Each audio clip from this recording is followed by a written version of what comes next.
Superman is back. I'm gonna make myself front and center here because I have thoughts. I have thoughts on this and a lot to say about Superman's return. Henry Cavill's return as Superman. A freaking IKEA chair. Okay, so let's go. Henry Cavill announced via his social media that he is returning as the Man of Steel in a new Superman movie. He'll be appearing more than likely in other DC related projects. He's back, and the new leadership at WB Warner Brothers is finally behind an iconic American superhero that has inspired millions.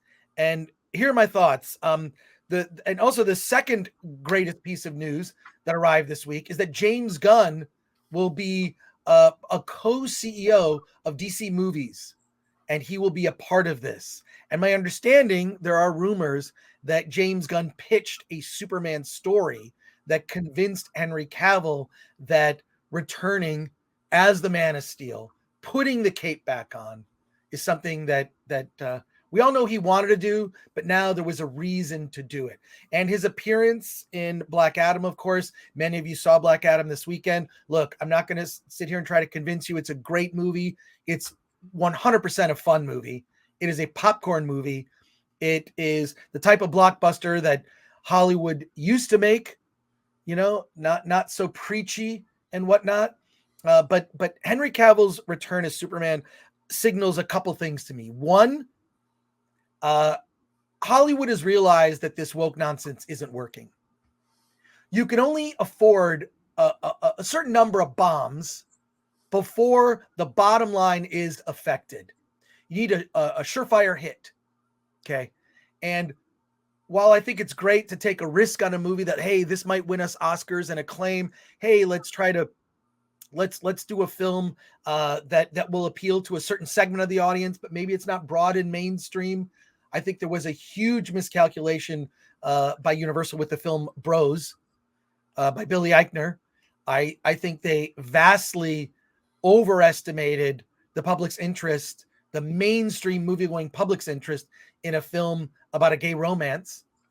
There was a film by Joe Coy, starring Joe Coy, Easter Sunday, which Alan loved, which also did not resonate at a broad mainstream level.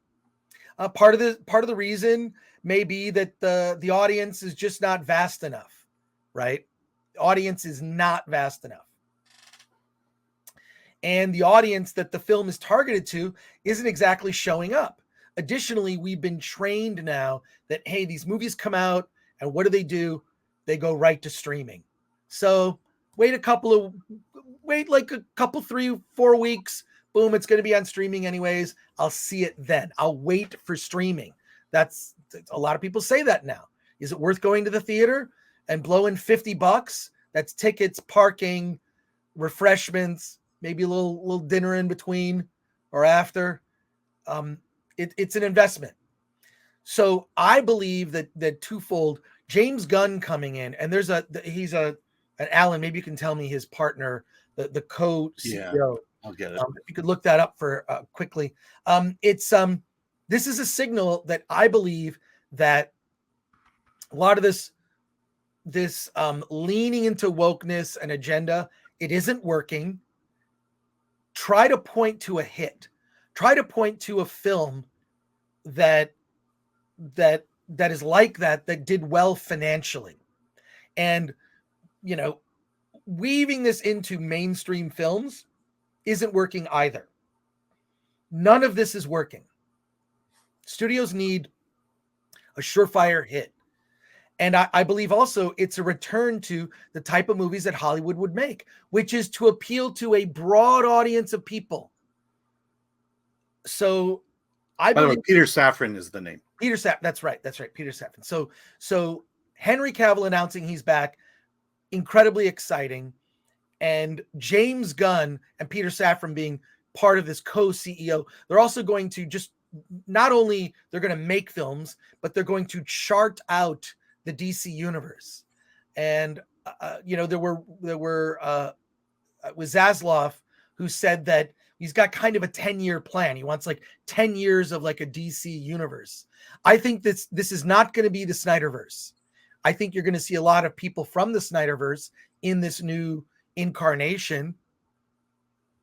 I think there'll be a slight reset of things after The Flash. There's going to be a slight reset of the universe, but this is not going to be Snyder's vision. It's going to be James Gunn and Peter Safran. So, and I think that that's very good news. James Gunn was an executive producer on many of the best Marvel films at the end. But here's another thing that I think Superman coming back represents. We live in a really dark time right now. We live in a dark time politically. We live in a dark time with regard to war around the world.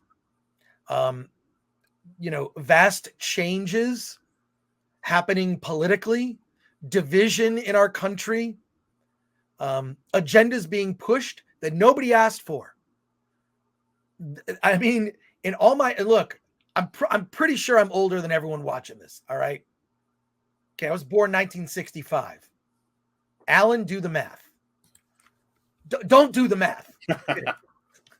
But 50, I get it. What I'm telling you is, this is, in all my years, this is the darkest I've ever seen.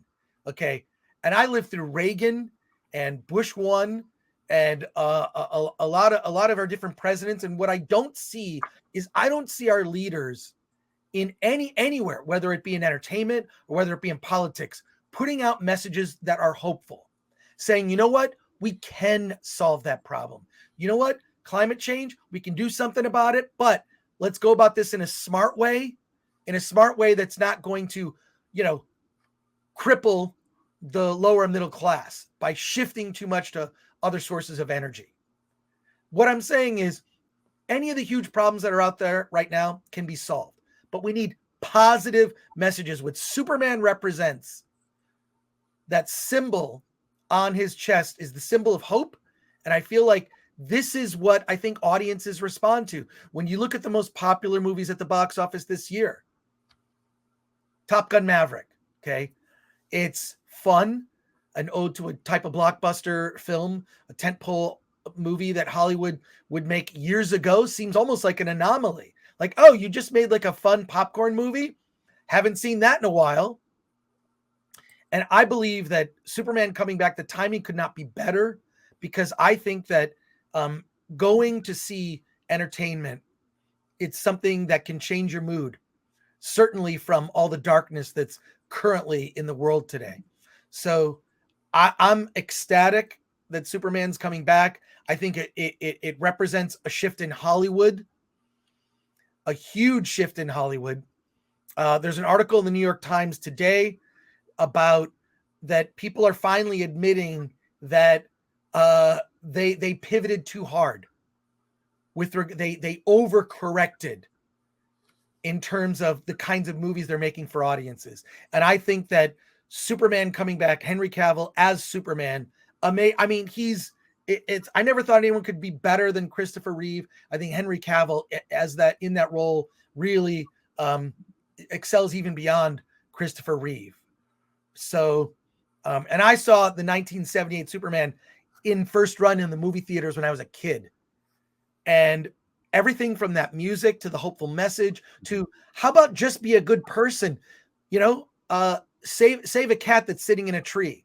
These are the kind of messages we need to see, because the modern hero, especially represented by Phase 4 Marvel, I don't know what the hell they're doing.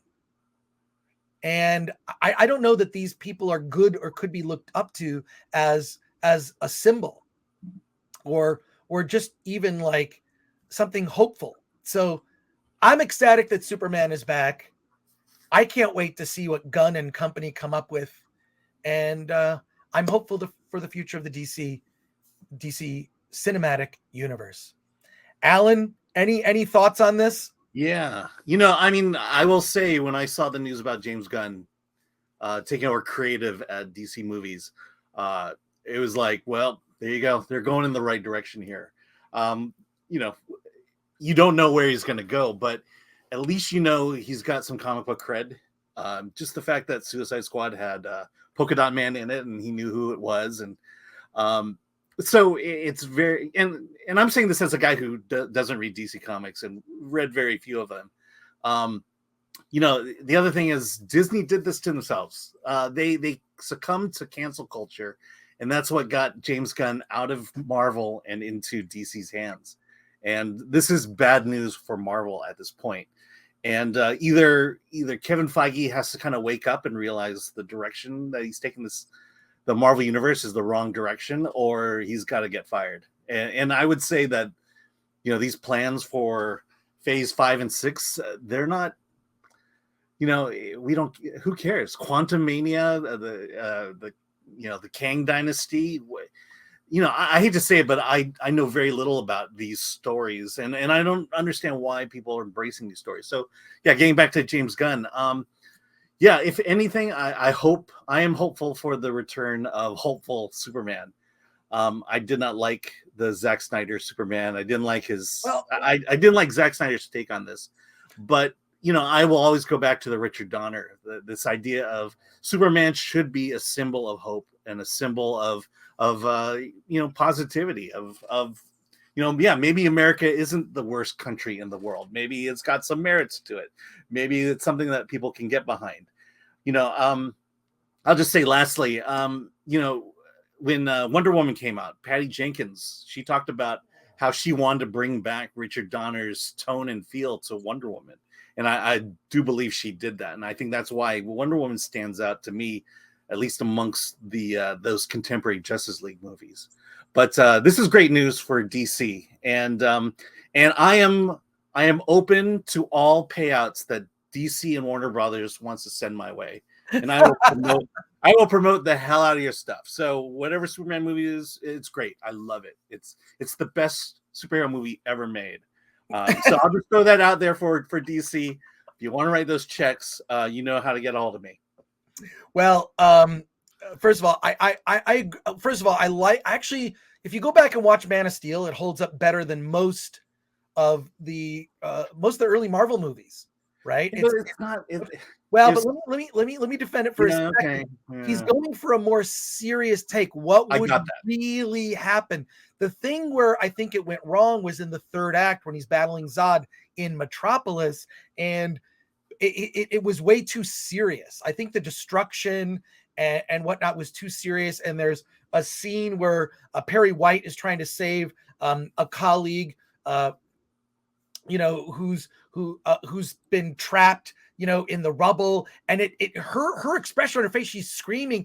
It's kind of scary. It's like he played it way too serious and dark. And I feel like those scenes could have been, you know, we should have seen Superman saving people. He didn't save that girl. I guess my understanding is his intention is that he would inspire other people to perform heroic acts, so that because Superman technically can't do it all. So I get the reasoning, but go back and watch Man of Steel. Yeah.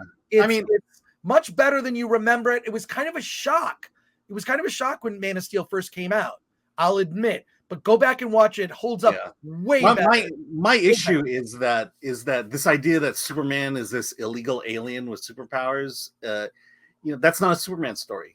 Of what little I know of read in Superman comics, but have seen in movies and on television, that was never a Superman story. This idea that he's an alien that should be feared, and I think that's where tonally the whole Superman, the Man of Steel movie, just went off track right from the start.